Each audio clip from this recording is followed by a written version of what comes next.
It's time for Recipe of the Day. Oh, Salisbury steak. It's just that, like, a classic comfort food that everybody likes. It's somewhere between a hamburger patty and an individual meatloaf that's smothered in gravy instead of, like, putting it on a bun if it was a burger. That gravy usually has lots of onions and mushrooms, too. So I did look into the origin story of Salisbury steak. How could I not because of the name? I'll tell you that I always thought that it was named after a restaurant that is from Winnipeg, Manitoba, where I grew up, Salisbury House. There was one like in every neighborhood. There were a bunch of them. They were like breakfast diner places. A lot of them were open 24 hours. And they had a Salisbury steak on their menu, and they did like a hamburger steak at breakfast. It was served with fried onions on top, eggs on the side. Super good. So I thought that it came from that, and I thought it was from the town that I'm from. It is not at all. So actually, this dish came about in the United States during the Civil War when a doctor named Dr. Salisbury, hence the name, believed that having a diet rich in beefsteak could cure digestive illnesses. So he was giving it to soldiers during the Civil War. But when the name really stuck, the Salisbury name, was during the First World War when there was a pushback against German-sounding words. So you got things like Liberty cabbage for sauerkraut, yes, really, and instead of calling this sort of ground beefsteak a Hamburg steak, which was a very similar dish that was being served at the time, the name Salisbury steak caught on more. Now I guess we kind of have both, but they are different dishes. Isn't that fascinating that like linguistic and culinary history collide and we get this very interesting etymology, right? And I'll just say thank you for letting me nerd out a little bit there. If you didn't know, I have a background in linguistics. I did a master's degree and most of a PhD in linguistics at the University of Toronto a long time ago. So whenever I get to talk a little bit about language and etymology, it makes me really happy. Okay, we'll move on to the actual food part now. This meat mixture includes a panade, which is a fancy way of saying some bread soaked in some liquid. And that just helps to keep some moisture in there, more moist than using dry breadcrumbs, of course. And of course, you know, the dry breadcrumbs or bread is in there to stretch the meat a little bit further and to kind of hold things together. And so then moistening it just adds moisture as well. So it's doing more than one thing, right? So you're going to start by making your panade by taking 2 slices of fresh bread in some 1/2-inch cubes and mixing it with some buttermilk, or you can just use regular milk, or you can even just use water, and that's 1/4 cup of the liquid. Then you can set that aside, and then we're going to make our slurry, that is our broth and cornstarch mixture that we're using to make the gravy. We're going to make that now and set it aside so that it's ready to go when we need it later. But you're combining 2 cups of beef broth with a tablespoon of cornstarch. I like to use a jar with a tight-fitting lid and give it a really good shake. Set it aside, and then later, just know that the cornstarch is going to separate a little bit. You're going to need to give it another shake or another stir if you're doing this in a bowl until it's smooth again. But set that aside for now. Okay, then you're going to mash up that soaking bread just so that it's all sort of more spread out into like crumbs, wet crumbs. Just use the back of a spoon and kind of mix it up a little bit. Then we're going to mix that together with our ground beef. Now, this is how I do things all the time.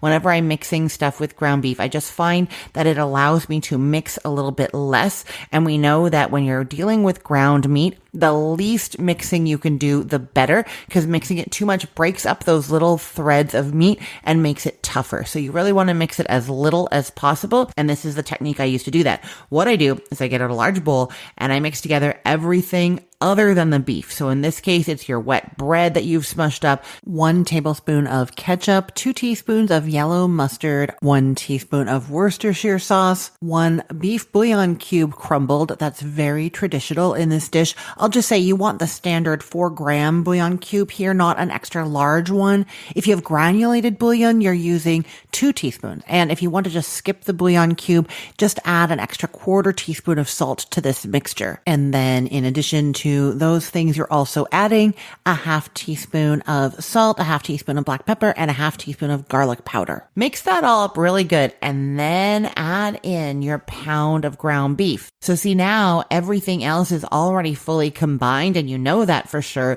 So then once you start mixing it with the beef, once it looks like the beef has got a kind of even mixture, you know that everything else is already evenly mixed through. You're not doing extra mixes to make sure that the like bread is mixed well with the garlic powder. Do you know what I mean? everything is now mixed through as soon as it looks like it is. Then you divide the beef mixture into 4 equal parts. I like to form them into a nice ball first. It's very easy to get a nice firm ball in your hand, squeeze it good, then shape it into an oval. I prefer an oval rather than a circle here because then it looks more Salisbury steak-like and not so much like a hamburger patty, but you can also do them round. That's totally fine. But a nice patty, and then score each patty diagonally on the flat sides about 4 times with a knife, going about 1/8 of an inch through. It's not going to do much except kind of make it darken a little bit more there, which I think is a really pretty effect once they're cooked. Okay, then you're going to heat some oil in a large skillet over medium-high heat until it's nice and shimmering, and you add the patties, and you're cooking them until they're nice and brown on the underside. It's going to be like 5 to 7 minutes.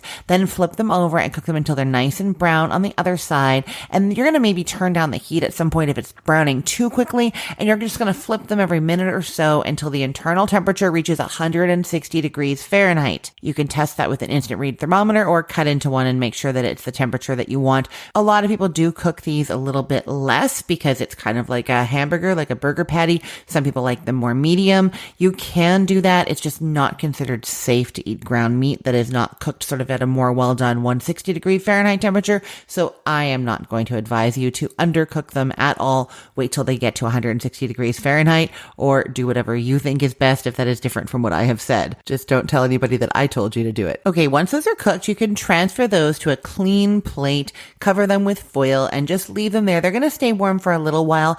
I actually, if I'm doing this, I transfer them to a rack, an oven-safe rack over a pan, and put that whole thing into the oven at like 250 degrees Fahrenheit, just so it's staying warm, everything nice and hot. That's what I do, but most people would just kind of leave it on a plate to the side. They are going to stay pretty warm in the middle till they're done. I'm just kind of a perfectionist sometimes. And while those are staying warm, you are going to make that gravy. So reduce the heat a little bit, and you're going to add some sliced onions, cook until they're just translucent, then add some mushrooms and cook just for a minute or so until they're kind of releasing their liquid. If you can notice that, I don't always see it happening. Then add in some butter and continue to cook the mushrooms until they're beginning to brown. It's going to take about 4 or 5 minutes.